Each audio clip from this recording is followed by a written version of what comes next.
Welcome back ناظرین. جیسا کہ آپ نے نورانی صاحب کی گفتگو سنی, میں اب جاؤں گا زاہد حبیب صاحب کی طرف. میں چاہوں گا کہ وہ بھی اپنے جو ہیں تفصیلی اس پہ کریں کہ جی یہ جو نورانی صاحب نے گفتگو کی ہے اس کے بارے میں وہ کیا کہتے ہیں. دیکھیں بات یہ ہے شمسی صاحب کہ جو یہ احساس پیدا کرنے کی کوشش کی جا رہی ہے, بلکہ یہ مسلط کرنے کی کوشش کی جا رہی ہے کہ صرف بلوچستان میں ظلم ہے, حکومت کی نالائکی نااہلی کا آپ پورے پاکستان کے اندر دیکھیں, وہ خاص سندھ ہو, پنجاب ہو, خیبر پختونخوا ہو, کہیں پر بھی نہ تو امن ہے, نہ روزگار ہے, نہ بجلی ہے, کسی قسم کی بھی کوئی ایسی چیز نہیں.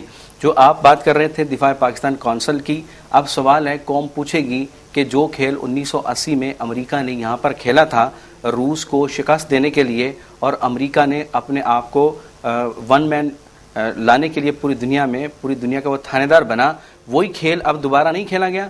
کیا وہی لوگ دوبارہ ایک پلیٹ فارم پر جمع نہیں ہوئے ہیں؟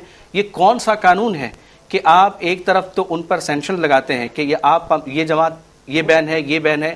اب آپ بتائیں کہ ایک شخص جس کا نام عمران ہو, اس نے قتل کیا, ثابت ہو جائے کہ اس عمران نے قتل کیا ہے, اب اس کو وقت آئے کہ اس کو سزا دیں, اس کا نام عبداللہ رکھ دیں, تو کیا وہ اس کا قتل کا الزام دھل جائے گا؟ یہ کیسے ممکن ہوا کہ لشکر طیبہ ہے, سپاہ صحابہ ہے, جیش محمد ہے, یا دیگر کالہ تنظیمیں ہیں, وہ نام بدل کر وہی لوگ, وہی گاڑیاں, وہی موبائل, وہی دفاتر, وہی مدارس, وہی مساجد اور وہی کھیل, وہی فنکار اور وہی کہانی. لیکن مسئلہ یہ ہے کہ امریکہ کے کہنے پر ہی یہ دوبارہ وہی لوگ موو کر رہے ہیں. پاکستان کی حکومت کہاں ہے؟ آج یہ احساس اگر بلوچستان میں پیدا کیا جا رہا ہے کہ صرف بلوچ مارے جا رہے ہیں, صرف بلوچ نہیں ہیں, ڈاکٹر سرفراز نعیمی یہیں پر شہید ہوئے ہیں, پنجاب کے اندر شہید ہوئے ہیں, ثانیہ نشتر پارک کراچی کے اندر, سندھ کے اندر ہوا ہے, خیبر پختونخوا کے اندر کون سا ایسا میدان ہے کہ جہاں پر بمباری نہیں کی ہوگی, جہاں پر دہشت گردی کا بازار گرم نہیں کیا گیا, پیر بسم اللہ کو شہید نہیں کیا؟ وہ یہ پاکستان کا حصہ ہے. صرف بلوچستان میں ظلم نہیں ہے, صرف بلوچستان کے اندر زیادتی اور ناانصافی نہیں ہے. پاکستان سنی تحریک 25 مارچ کو انشاءاللہ مینار پاکستان میں جلسہ کرے گی, اور ہم اپنے ناراض بھائیوں کو, جن کے اندر یہ بلوچ بھائیوں کو, ہم ان کو بھی یہاں پر دعوت دیں گے. وہ زین بھگٹی ہوں یا دیگر جتنے بھی بلوچ رہنما ہوں, ہم تمام سے رابطے کریں گے کہ 25 مارچ کو ہم ان کو یہاں لے کر آئیں گے پنجاب میں. ایسی بات نہیں ہے کہ وہ صرف ان کے ساتھ زیادتی ہے, یہ زیادتی تو پورے پاکستان کے ہر شہری کے ساتھ ہے, عام شہری کے ساتھ ہے. لیکن یہ احساس میں اور آپ صرف یہ ناکافی ہے. آپ دیکھیں کہ اے پی سی دوبارہ بلائی جائے, آپ 100 مرتبہ اے پی سی بلائیں, آپ 20 مرتبہ بلائیں, لیکن سوال تو یہ ہے کہ جو بات طے ہوتی ہے کیا آپ اس پر عمل درآمد کر پائیں گے؟ نہیں, یہاں یہ شعور بھی دینے کی ضرورت ہے. آپ کی بات میں آگے بڑھاتا ہوں کہ اکیلا بلوچ شاید اپنے لیے اپنے حقوق کے لیے جدوجہد کرتا رہے تو شاید اس کو حقوق نہ دیے جائیں. اکیلا پنجابی اگر یہ جدوجہد کرے تو شاید وہ بھی پیچھے رہ جائے, اسی طرح سندھی بھی پیچھے رہ جائے. اگر یہ آواز میں آواز بلند کر کے ایک دوسرے کے لیے حقوق مانگے تو میں سمجھتا ہوں خاص کوئی حکومت ہو, پوری دنیا ہو, ان کے حقوق دینے پہ مجبور ہو جائیں گے. ایسی بات نہیں, بلوچ ہمارے بھائی ہیں, اور ہمیں یہ اب کنسپٹ ختم کرنا چاہیے کہ میں پنجابی ہوں, سندھی ہوں, بلوچی ہوں, میں پاکستانی کیوں نہیں. بالکل, جو شناختی کارڈ ہے میرا اس پر پنجابی, سندھی, بلوچی نہیں لکھا جاتا, اس پر وہ پاکستانی. آپ پوری دنیا میں وزٹ کریں جہاں بھی جائیں گے تو وہ گرین پاسپورٹ پاکستان کا ہے, سندھی بلوچی کا نہیں ہے. تو ہمیں یہ احساس لانا ہوگا کہ ہم پاکستانی ہیں, اس کے بعد ہم کچھ ہے سندھی, بلوچی یا کوئی اور. لیکن یہ احساس میں اور آپ مل کر ختم کریں گے تب ہوگا. اس کا حکومت کو بھی حصہ بننا گا. حکومت یہ تو ڈیمانڈ کرتی ہے کہ ہمیں سپورٹ کریں, کہ ہمیں امریکہ نے اب آنکھیں دکھائی ہیں, ابھی انڈیا ہمیں آنکھیں دکھاتا ہے, لیکن حکومت ہمیں بھی تو سپورٹ کرے. عوام کو کون سپورٹ کرے گا؟ حکومت تو ہمیشہ حکومت بچانے کے لیے آپ کی سپورٹ مانگتی ہے یا ہماری مانگتی ہے, اور کچھ نہیں ہے. زیادہ وہ دیکھیں جی, میں سمجھتا ہوں اگر پاکستان کے لیے یہ سپورٹ مانگی جائے تو ہماری جانیں حاضر ہیں, ہم نذرانہ کرنے کے لیے تیار ہیں. اچھا, یہ ایک واقعہ ہوتا ہے, بہت بڑا واقعہ. دیکھیں افغانستان میں جو قرآن پاک کی بے حرمتی کے حوالے سے آپ دیکھیں انہوں نے کس طرح یہ ظلم کیا ہے. تو آپ کیا سمجھتے ہیں کہ جی یہ آواز پوری دنیا تک نہیں گئی؟ کیا میڈیا نے یہ آواز نہیں پہنچائی؟ کہیں سے کوئی ایسی چیز نظر نہیں آتی کہ جی ان کو پنش کیا جائے, امریکنز کو ایک میسج کنوے کیا جائے کہ ہماری جو سب سے اعلیٰ و عرفہ اور ہمارے جو نبی پاک صلی اللہ علیہ وآلہ وسلم نبی و آخر زمان پہ جو کتاب ساتھ لے کے آئے, دین مکمل جو ہے, اس کو آپ نے اس طرح سے یعنی اس کی توہین کی ہے. کیا ان سے کوئی پوچھنے والا نہیں ہے؟ قرآن حضرت محمد مصطفیٰ صلی اللہ علیہ وسلم کی ذات پاک, اس پہ تمام مسلمان اکٹھے ہیں. افغان بھائی ہو, پاکستان کا ہو، ایران کا ہو، دنیا کا کوئی مسلمان بھی ان باتوں پہ کوئی سمجھوتا نہیں ہے. آپ نے دیکھا وہاں انہوں نے قرآن کریم کی توہین کی، نتیجہ کیا نکلا؟ 2-3 امریکی انہوں نے واصل جہنم کیے مسلمانوں نے، تو اوباما کو معافی مانگنا پڑ گئی. بالکل یہی مسلمانوں کے پاس ہتھیار ہے، جب بھی کوئی رسول پاک کی توہین کرے، قرآن پاک کی توہین کرے، اس کو وہی واصل جہنم کر دو تو دنیا میں امن ہو جائے گا. یہ ایک پلانڈ کام ہے سارا. میں کہہ رہا ہوں، میں نے پہلے بھی عرض کیا، یہ سارا کچھ چبو کے دیکھتے ہیں کہ ان میں کتنی غیرت باقی ہے. ہمیں چیک کرتے رہتے ہیں ہر دور میں، کبھی کوئی اپنے ایجنٹوں کے ذریعے، کبھی خود اپنی افواج کے ذریعے، اپنے کرندوں کے ذریعے دنیا میں رسول پاک صلی اللہ علیہ وسلم کے خاکے بنائے گئے، قرآن کی توہین کی گئی، قرآن کو نالیوں میں پھینکا گیا. یہ سارا وہ کرتے رہتے ہیں کہ مسلمانوں میں ایمان کی رمق کتنی باقی رہ گئی ہے. اور یہ بات پکی ہے، یہ تا قیام قیامت ان 2 باتوں پہ سمجھوتا نہیں ہو سکتا. اچھا، انہوں نے معافی مانگ لی، یقیناً آپ کی بات درست ہے. صدر اوباما نے معافی مانگی. آپ دیکھیں کہ ایسی حرکتیں وہ ہمیشہ عراق میں بھی انہوں نے کی ہیں، ان کے فوجیوں نے یہاں بھی کی ہیں، اور جہاں بھی وہ حملہ آور ہوتے ہیں وہاں وہ حرکتیں یہ جان بوجھ کے کرتے ہیں. یہ کوئی ایسے نہیں ہو جاتی، پری پلانڈ ہوتی ہیں. آپ کی بات درست ہے. یہ بھی جو انہوں نے قرارداد پیش کی ہے کانگریس میں، جی یہ دیکھیں کہ وہاں ایسی قرارداد تو کبھی نہیں آئی کہ مسلمانوں کے جو ان کے جذبات ہیں مذہبی، ان کو ٹھیس نہ پہنچائی جائے. تو یہ کہاں انسانی حقوق کے علمبردار ہو گئے؟ کہاں سے ان کے اندر انسانیت ہے کہ یہ انہوں نے ہمیشہ وائلیشن کی ہے انسانی حقوق کی. آپ دیکھیں، خواہ وہ عراق ہو، خواہ وہ افغانستان ہو، خواہ وہ پاکستان ہو، آپ دیکھیں نا یہاں پہ بھی، اور ایران کے ساتھ یہ کیا کر رہے ہیں. اب انسانی حقوق کے علمبردار بننے والے کیا ان کو بلوچستانی نظر آیا، کشمیر نظر نہیں آتا ان کو؟ ٹھیک، کیا سمجھتے ہیں آپ؟ دیکھیں، بات یہ ہے کہ اصل امریکہ ہو یا پوری دنیا، وہ سارے ممبر ہیں اقوام متحدہ کے.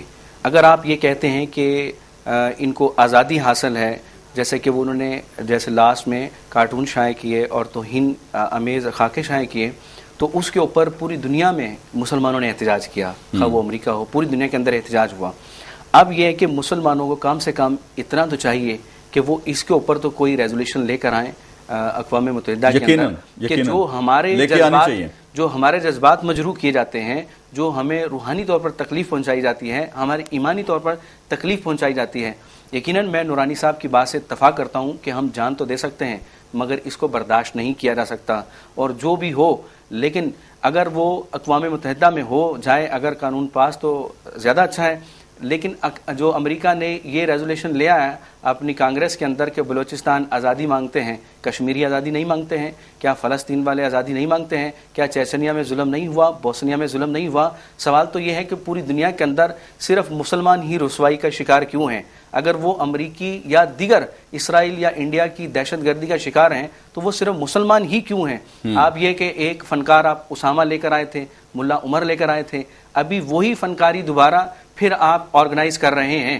لیکن ہماری جو عوام ہے یا مذہبی جماعتیں ہیں، سیاسی جماعتیں ہیں، خاص طور پر پاکستان کے اندر جو 2 بڑی سیاسی جماعتیں ہیں، کیا ان کے اوپر یہ سوال پیدا نہیں ہوتا کہ آپ مہنگائی، بے روزگاری کے اوپر آپس میں وہ جو بانٹ بندر ہے آپ کی وہ تو جاری ہے، لیکن جب یہ خالصتاً مذہبی معاملہ آتا ہے، جب آپ اپنے ووٹروں سے سپورٹ لیتے ہیں، ووٹ کی سپورٹ لیتے ہیں، تو کیا یہ ہمارا ایمانی تقاضا نہیں بنتا؟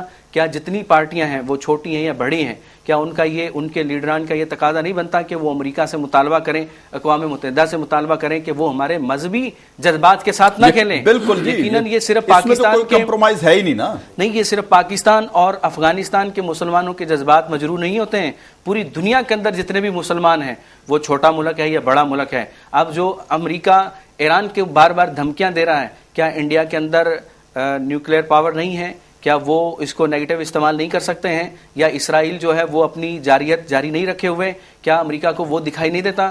جو بھی کام مسلمان ملک کرے گا صرف وہ امریکہ کو دکھائی دیتا ہے. کیا امریکہ نے اپنی آنکھوں پر کالی پٹی باندھ رکھی ہے؟ کیا جو بھی ظلم ہوگا وہ صرف مسلمان کرتے ہیں؟ کیا جو ابھی ایک بندے نے 100 آدمیوں کو قتل کر دیا، کیا ہوا؟ آپ نے کہا کہ وہ مینٹلی طور پر ٹھیک نہیں تھا، جبکہ یہاں پر آپ خودکش بمبار لے کر آئیں. یہ امریکی امریکی ڈرامہ تھا. یہ ایسا کچھ نہیں ہے. یہ آپ جب ہماری اسی موجودہ حکومت نے, سٹنگ حکومت نے یہ تو کہہ دیا کہ یہاں پر بیرونی امداد بھی آتی ہے, بیرونی اسلحہ بھی آتا ہے, بھائی وہ آتا کہاں سے ہے؟ کیا آپ وہ راستے نہیں روک سکتے ہیں؟ کیا وہ اکاؤنٹ نہیں روکے جا سکتے ہیں؟ یہ امریکی ڈرامہ تھا. نہیں, یہ ساری تو ہو گئے.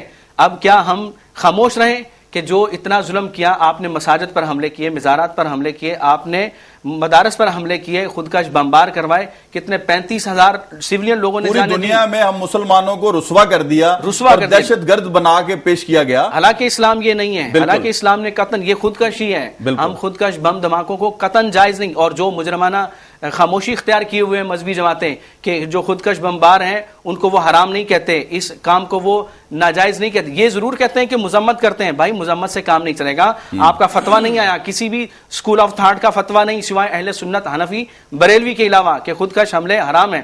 دوسری بات یہ ہے کہ اگر وہ امریکہ نظر آتا ہے آپ کو, لیکن آپ امریکہ سے احتجاج نہیں کرتے کہ آپ نے خودکش بمبار پاکستان میں کیوں ڈال دیے ہیں. آپ انڈیا سے احتجاج نہیں کرتے جبکہ ایک حملہ ہوا انڈیا پر اور پوری دنیا میں کوہرام مچا. پاکستان میں روز حملے ہوتے ہیں, پاکستان میں ایسے روز ڈرامے ہوتے ہیں, 100 لوگ 150 لوگ ایک مسجد میں شہید ہو گئے, لیکن آپ نے انڈیا کے اوپر الزام ضرور لگایا, احتجاج نہیں کیا. یہ آفیشلی آپ کو چاہیے تھا. میں احتجاج کروں, 100 جماعتیں احتجاج کریں, وہ ایک طرف, لیکن اگر حکومت آفیشلی ایک احتجاج کرے تو اس کا وزن یہ سب سے اوپر آئے گا. لیکن آپ اس بات سے مطمئن ہیں کہ اس دفعہ جو انہوں نے کانگریس میں جو قرارداد انہوں نے پیش کی جو اپنے سینیٹرز نے, اس کے اوپر تو پاکستان نے بھرپور احتجاج کیا. جب پانی سر سے گزر جاتا ہے تب آپ اٹھیں گے تو کیا اٹھیں گے, لیکن پھر بھی ہم سمجھتے ہیں کہ تاخیر سے آئے چلو درست آئے. ابھی یہ جو ڈرون حملے ہیں 100 مرتبہ حکومت نے کہا کہ ہم یہ کر دیں گے وہ کر دیں گے. آپ سارے گناہ جتنے بھی گناہ ہیں آپ مشرف پر ڈالتے ہیں. اگر فرض کریں کہ مشرف نے ایک معاہدہ کیا بھی ہے تو آپ اس کو توڑ دیں. پوری قوم آپ کے ساتھ کھڑی ہوگی, پوری قوم آپ اے پی سی بلائی تو پوری قوم آپ کے ساتھ تھی, کیونکہ آپ نے انڈیا کے خلاف سٹینڈ لیا تھا. اب آپ امریکہ کے خلاف بھی تو سٹینڈ لیں. آپ اپنی حکومت بچانے کے لیے سب کو اکٹھا کر لیتے ہیں کہ بھائی اے پی سی میں آ جائیں, لیکن جو ملک کو بچانے کی بات ہے, جو نظریاتی سرحدوں کو بچانے کی بات ہے, جو جغرافیائی سرحدوں کو بچانے کی بات ہے, آپ اس پر تو نہیں بلاتے ہیں. آپ امریکہ سے احتجاج کیوں نہیں کرتے؟ آپ انڈیا سے پراپرلی احتجاج کیوں نہیں کرتے؟ آپ نے یہ کہا کہ ہم ان سے تجارت کرتے ہیں. ہمیں اس سے انکار نہیں ہے. کوئی ایک مذہبی جماعت کوئی بھی ہو, کسی بلا تفریق مسلک, وہ اس سے انکاری نہیں ہے کہ ان سے تجارت نہیں ہونی چاہیے. 100 بار کریں, لیکن کیا کشمیر کے جو ہزاروں مسلمان شہید ہوئے ہیں ان کو پس پش ڈال دیں؟ جو انڈیا یہاں پر ظلم کرتا ہے بلوچستان میں, جو خیبر پختونخوان میں انڈیا کا کھیل ہے, ڈرامہ ہے, کیا اس کو ہم پس پش ڈال دیں؟ کیا اس کو ہم نظر انداز کر دیں کہ جو 35,000 سیویلین لوگوں نے جانیں دی ہیں, جو 5,000 فوجیوں نے جانیں دی ہیں؟ نظر انداز نہیں کیا جا سکتا. میں یہاں چونکہ پروگرام کا وقت قلیل ہوتا ہے اور اس میں بحث سمیٹنا جو ہے بہت مشکل ہے. اس پہ تو ہم 2-3 گھنٹے بات کرتے رہیں تو میں سمجھتا ہوں کہ وقت کی کمی ہو جائے گی. آپ کو میں 30 سیکنڈ دیتا ہوں. آپ کیا میسج دیتے ہیں اپنے روٹھے ہوئے بلوچ بھائیوں کو؟ آپ سے شروع کرتا ہوں. دیکھیں بات یہ ہے کہ ہم ان کے پاس کیوں نہیں جاتے. میرا سوال ہے, نہیں آپ بلوچ بھائیوں کو میسج دیں, کیونکہ وہ تو آپ نے ساری تفصیلی گفتگو کی کہ جی ان کو کیا آپ کی طرف سے کیا میسج ہے کہ وہ کیا کریں. میں نے عرض کیا کہ 25 مارچ کو پاکستان سنی تحریک کا مینار پاکستان میں جلسہ ہے. ہم اپنے بلوچ بھائیوں کے پاس جائیں گے, ہم ان کو دعوت دیں گے, ہم ان سے یہ یقیناً احساس ختم کر دیں گے کہ یہ ظلم تو پورے پاکستان میں صرف آپ پر نہیں ہے, لیکن قطعاً ہم اس بات کی ان سے ریکویسٹ کریں کہ آپ کسی بھی غیر ملکی, خواہ وہ امریکہ ہو, اسرائیل ہو, بھارت ہو, آپ ان کے کہنے میں نہ آئیں, آپ ان کے بہکاوے میں نہ آئیں. یہ پاکستان ہمارا ہے, یہ لا الہ الا اللہ کی بنیاد پر بنا ہے, یہ تا قیامت قائم رہے گا. یقیناً اس میں اپ ڈاؤنس ضرور ہیں, لیکن ہم یہ جو بحران ہے بلوچوں کا, انشاءاللہ اس کو ضرور سم اپ کر لیں گے. جی نورانی صاحب. ہم اپنے بلوچ بھائیوں کو شمسی صاحب خدا اور رسول کا واسطہ دے کر کہتے ہیں کہ پاکستان کی فکر کریں, ایسا کوئی کام نہ کریں جس سے پاکستان کا نقصان ہو. ہمارا دل دکھتا ہے جب اب بلوچستان میں کوئی ایسا واقعہ پڑھتے ہیں, میڈیا سے سنتے ہیں, ہمیں تکلیف ہوتی ہے. وہ ہمارے بھائی ہیں, وہ ہمارے بازو ہیں, ہمارے جسم کا حصہ ہیں. پاکستان 4 اکائیوں کا نام ہے, یہ واحد دنیا کی اسلامی ایٹمی قوت ہے اور یہ واحد اسلامی ریاست ہے جو کلمہ طیبہ کی بنیاد پہ معرض وجود میں آئی ہے. ہمیں بہت تکلیف ہے, بہت دکھ ہے, ہم ان بھائیوں کے ساتھ ہیں. ہم خدا اور رسول کا واسطہ دے کر انہیں کہتے ہیں کہ پاکستانی, خواہ وہ سندھی ہو, پنجابی ہو, پختون ہو, وہ آپ کے درد میں برابر, دکھ میں برابر کے شریک ہیں. لیکن ہم یہ کہتے ہیں کہ خدارا تھوڑا سا غور فرمائیں, ٹھنڈے دل سے سوچیں, کیا ہمارا دشمن تو ہمیں توڑنا نہیں چاہتا؟ سقوط ڈھاکہ کے بعد ہمارے دشمن کی یہ چال تو نہیں کہ ہمیں اپنے بھائی سے جدا کر دے, اور میں سمجھتا ہوں یقیناً یہ چال ہے, یہ سازش ہے. گوادر پورٹ ہمارے دشمن کو بھاتی نہیں ہے, وہاں معدنیات ہیں, معدنیات سے مالا مال وہ صوبہ ہے, دشمن چاہتا ہے کہ اس صوبے کو پاکستان سے الگ کر دیا جائے. جی حافظ نصیر احمد نورانی صاحب, جناب محترم زاہد حبیب صاحب, آپ کا بے حد ممنون ہوں کہ آپ پروگرام میں تشریف لائے, آپ نے اپنے قیمتی وقت میں سے وقت دیا. جی ناظرین, آپ نے میرے دونوں مہمانان گرامی کی گفتگو سنی. یقیناً بلوچ بھائی ہمارے احساس محرومی کا شکار ہیں, لیکن میں سمجھتا ہوں کہ شاید ان سے بھی زیادہ ہم پنجابی, سندھی اور پختونخوا والے اپنے بلوچ بھائیوں کے ساتھ ان کے حقوق کے لیے ان سے بلند آواز کے ساتھ آواز میں آواز ملا کے ہم ان کے حقوق کے لیے کوشش بھی کریں گے, اور ہم ان کے لیے ہمیشہ بات کرتے رہیں گے. اور میں سمجھتا ہوں کہ یہ ایک بہت خوشائند بات ہے کہ خواہ وہ پنجابی ہو, بلوچی ہو, سندھی ہو, یا وہ پختونخوا کا رہنے والا ہو, ان سب کے دل میں اپنے بلوچی بھائیوں کا بھرپور درد ہے. ناظرین, یہ آپ نے آج کا پروگرام دیکھا. میں اس دعا کے ساتھ اور ایک شعر کے ساتھ ختم کرتا ہوں کہ اللہ تعالیٰ آپ کو اور آپ کے اہل خانہ کو تمام آفات سے محفوظ رکھے. ناظرین, میں سمجھتا ہوں کہ آج کے دور میں بھی اگر ہم اس کمیونیکیشن کے دور میں بھی آپس میں کمیونیکیٹ نہیں کر سکتے تو پھر ہمارا اللہ ہی حافظ ہے. میں اس شعر کے ساتھ ختم کرتا ہوں کہ اب تو پھولوں کی مہک تک بھی ہمیں یاد نہیں, اب تو پھولوں کی مہک تک بھی ہمیں یاد نہیں, کتنا باغات میں بارود بچھا رکھا ہے. اپنے میزبان جواد شمسی کو اسی کے ساتھ اجازت دیجیے. اللہ حافظ.